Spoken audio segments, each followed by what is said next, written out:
ঈদ মানে খুশি, কিন্তু এই খুশি সবার জন্যে না। যখন আপনি বুঝবেন যে ঈদ আছে কিন্তু আপনার ভিতরে কোনো আনন্দ নেই, কোনো খুশি নেই, কোনো হ্যাপিনেস নাই, তখন বুঝবেন আপনি বড় হয়ে গেছেন। আর বড় হয়ে গেছেন ভাবেই আপনার ভিতরে কোনো আনন্দ নেই, কাপড় কেনার কোনো সুখ নেই, কোনো হ্যাপিনেস নেই, কিছুই নেই। আর এই ঈদ সবার জন্য সুখ কুড়িয়ে আনে না।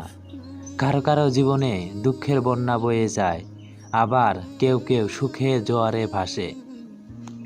কষ্ট সবারে থাকে, কিন্তু সবাই সেটা প্রকাশ করে না।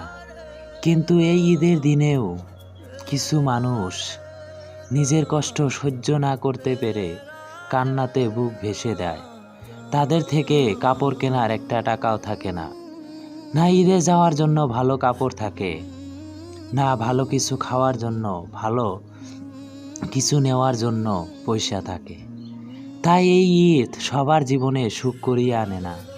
কিছু কিছু মানুষ আছে যারা দুবেলা দুমুঠো খেতে পারে না, তাদের জন্যে এই ঈদে দুঃখের বন্যা বয়ে যায়।